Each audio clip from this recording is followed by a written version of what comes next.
Good morning, everybody. We are here with Paulette with the fabulous Sew From Your Stash program, and she has a gorgeous stash quilt that she's made, and she's going to show us how she created this little gem.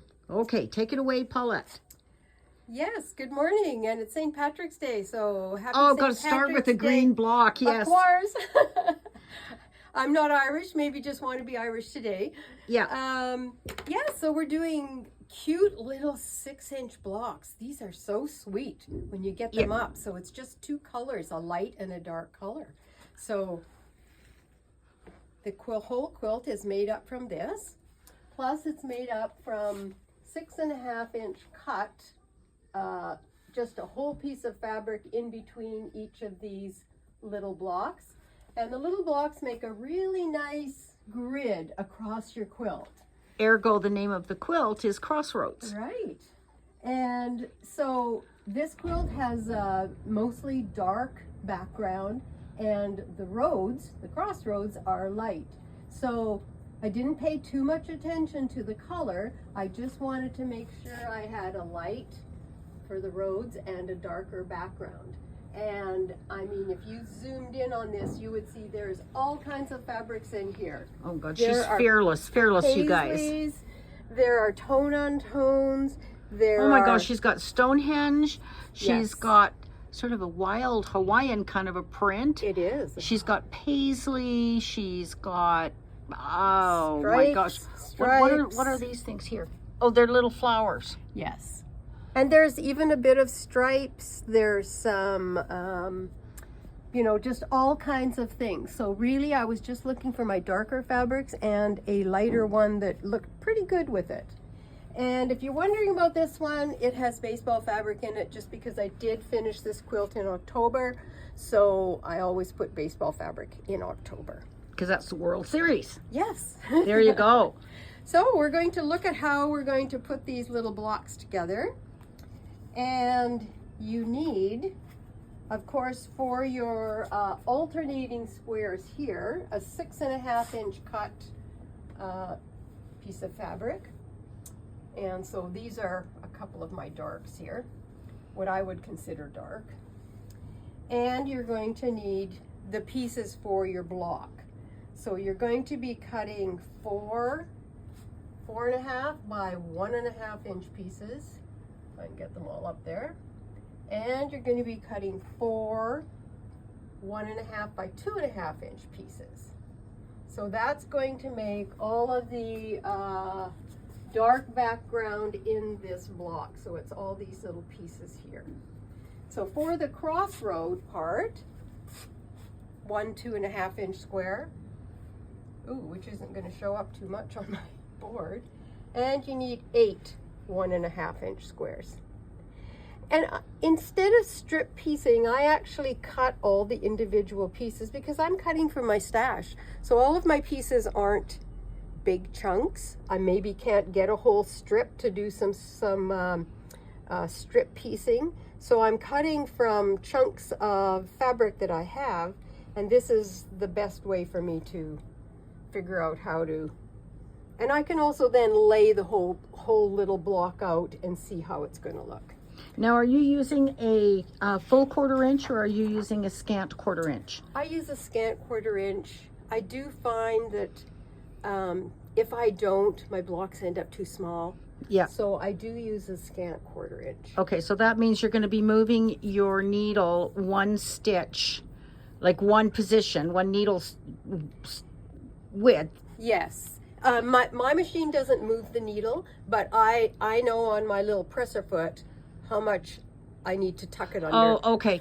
Okay. So, yeah. Or, if you have a guide of some sort, a piece of tape or one of these fancy laser guides, then that would help as well. Yeah. Okay, so we're going to start sewing this together, and I'm going to just take our pieces down.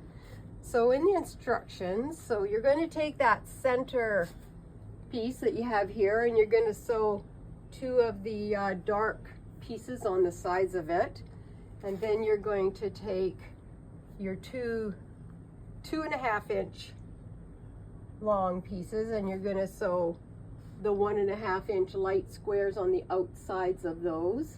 So that's those two. And then you have 2 of the 4.5 inch pieces, and you're going to sew the little small squares on the outside edge. So you could do this all at once under your, you know, I'm not just doing one piece and taking it out. I would sew all of these on one side, and then I sew all of the others on the other side. And you're going to have 2 pieces left over of your dark fabric. So you're sewing this together.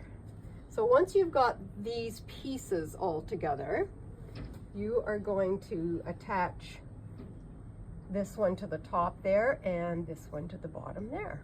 Okay, can you just give us a little bit of a instruction as to your pressing when you press, when you sew the dark pieces? I am pressing towards the dark in this. So this is pressed towards the inside, towards the dark. Okay. And this one is pressed out this way towards the dark. Okay. Okay. And once you have that whole little unit made, so here's the unit made because there's the piece I sewed on the top. There's the piece I sewed on the bottom. Then I press this towards the outside, so away from the center. So this seam is going this direction and this seam is going this direction. Okay. Okay. So now we have this little bit all together. So that's your center. And then you're going to take these 2 long pieces that you had here. No, you're not.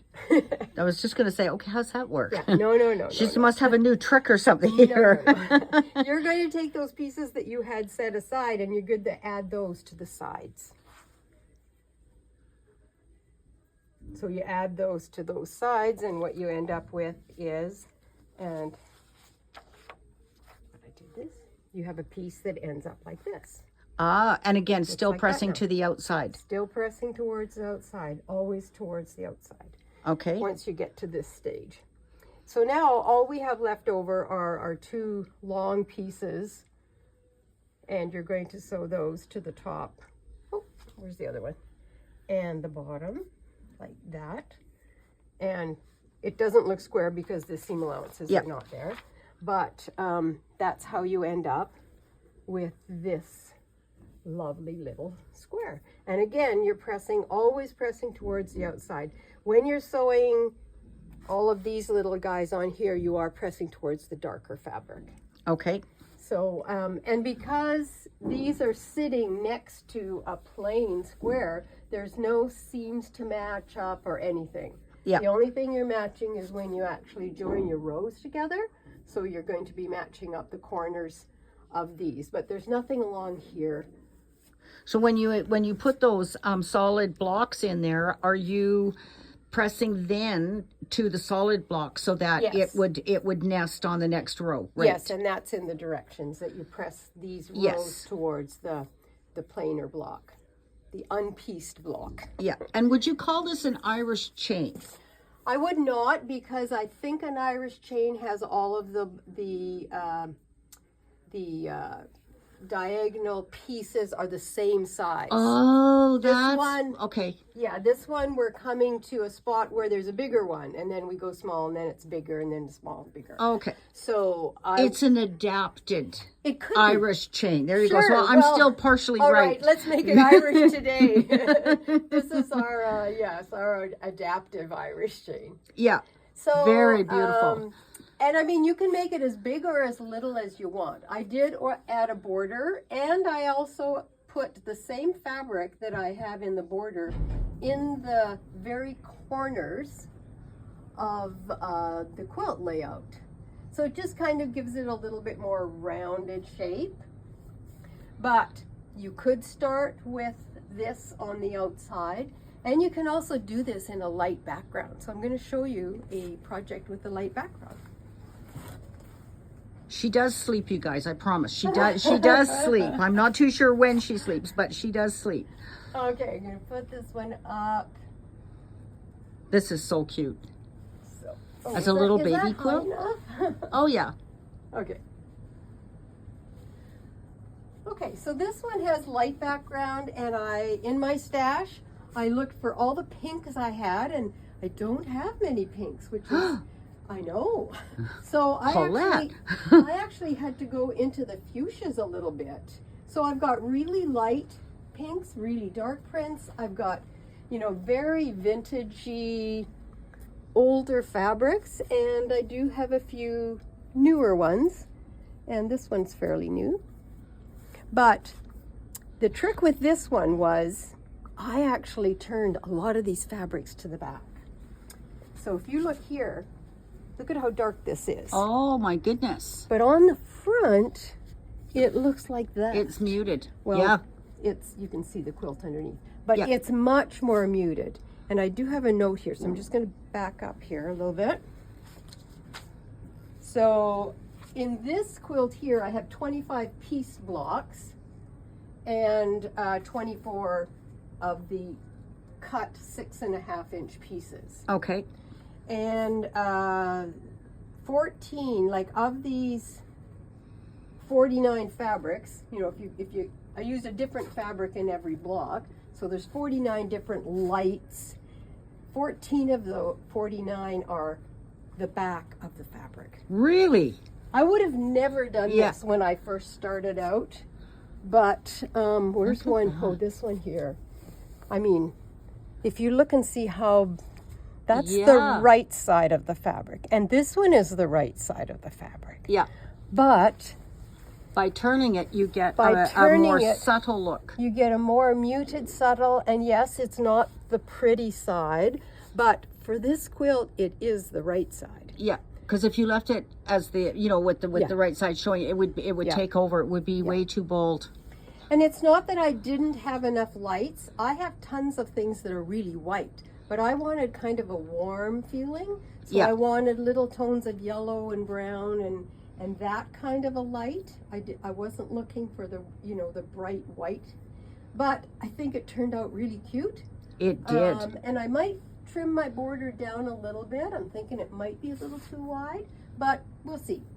But both quilts, very same design. This one starts with the blocks in the very outside edges of Right. your first rows, and the one with the dark background starts with the with this with the row. solid block. Yeah. Yeah. So, you Very know, you can nice. play around a little bit with it, and even though there's all kinds of different colors there, I think your first impression is that you see this grid, and then you look a little closer and you can see all the different little things that are going on. So, Wow. so dig in your stash, see what you can find. You don't need very much fabric to cut out these little pieces, and I think it would be fun. There you go. So I'm sorry, that's not going to eat up your stash very much, you guys, but you can make lots of quilts. There you go. Make Yeah. lots of them, and then you'll use up more of your stash. So anyway, Paulette, thank you so much for doing another movie for us, and we're going to see you at the end of each month, the last day, Monday of each month, because Paulette wants a life other than the shop. Can you believe it? Like, oh my goodness. So there you go. Have a wonderful day, you guys, and we'll see you tomorrow with bells on your toes. Bye-bye. Bye.